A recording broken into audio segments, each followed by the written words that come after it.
Get ready for transcription in 5, 4, 3, 2, 1, start. Madam, there was also a reference to unemployment, which I agree is a very serious problem which requires serious attention. Our government has certainly given it the desired attention and taken up those programs which have helped in generating employment both in the rural areas and in the urban areas. According to my friend, the number of unemployed is increasing. Maybe compared to 1947 and now, yes. But he must not forget that the India of 2000 is not the India of 1947. The face of India has changed. The face of rural India has changed. Our population, madam, has more than trebled in this intervening period. If we talk in terms of pure mathematics, then the entire population of India as on 15th August 1947 has been brought above the poverty line. But what have they themselves been doing for the poor and for the unemployed, both in the West Bengal and in Tripura? Have unemployment and poverty vanished from West Bengal? Has it vanished in Tripura? In the case of West Bengal, it is the one state in India where the economy has been most mismanaged, where employment is given not keeping in view the deserving nature of a case, not keeping in view the social and economic plight of an individual, but whether he holds the red card of the CPIM or not. The same were appointing party cadres as school teachers without any school buildings, denying employment to genuine employed youth because the people are more inclined towards the Congress government. These friends on the other side are becoming upset to an extent that they have refused to accept the verdict of the people. They have refused to accept the mandate given by the people to Congress party even in the latest election in Tripura. Madam, coming back to the situation which prevailed last year, it is a matter of concern that we continue to have a serious challenge posed by the fundamentalists. It is well known that they have been getting the assistance from across the border where training camps have been set up. They are getting weapons from there, and innocent people, including women and children, are becoming increasingly the victims of such forces. We condemn this outside interference and assistance, and we should not have any reservations. Sir, the other threat which we face because of the military buildup across our borders is also a threat for all of us to face.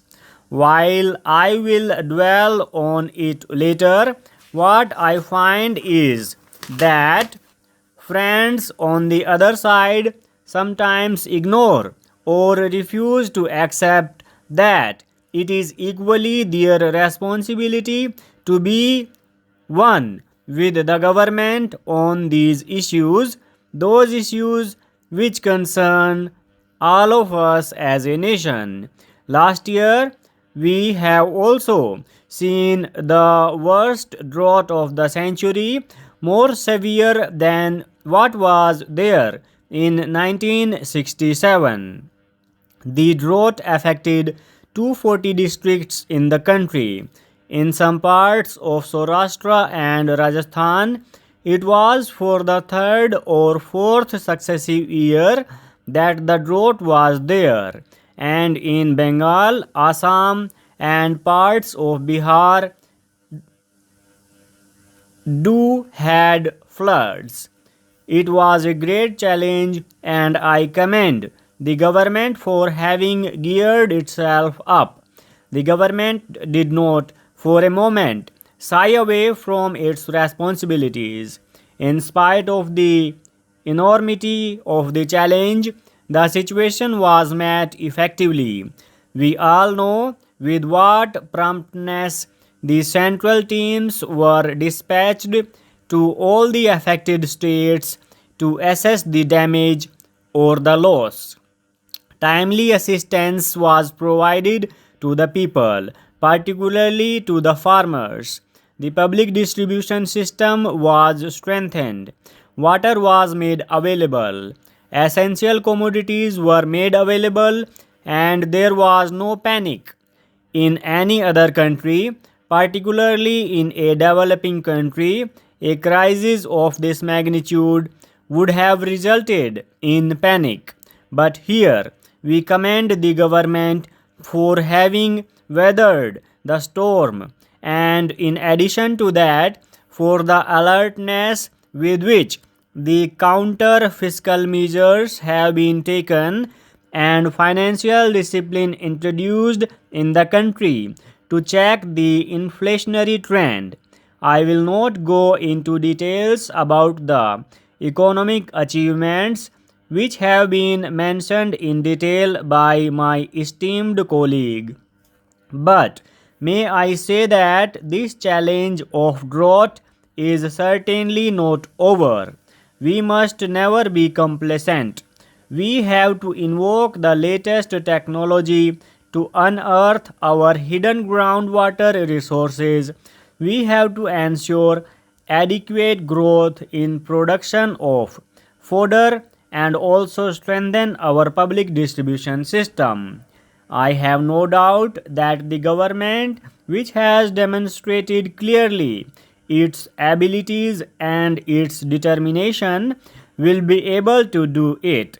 I may briefly mention about some of the very significant achievements during 1988.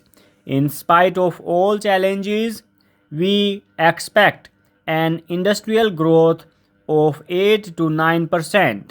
This is commendable, and I hope our friends on the other side, though they oppose this motion, will not disagree with something which is so visible and clear. Sir, today in our country, the biggest problem which requires solution at the top level and in the most urgent manner is the problem of population explosion. We are all aware that we are adding one Australia to India every year so far as increase in our population is concerned. In spite of our tremendous agricultural output, I do not think by 2000 AD we will be able to match the growth in our agricultural production with the exploding growth of population. And so far as the availability of houses, schools, and other amenities which are required for our population is concerned, we will be lagging far behind. Even today, most of our economy and most of our budget allotment caters for building up infrastructural facilities only. This has resulted in stagnation of development of our country. I would suggest to the Honorable Minister some of the points which may go a long way to make our country or our society more aware of the necessity of controlling the population and making the family planning program of the government a success.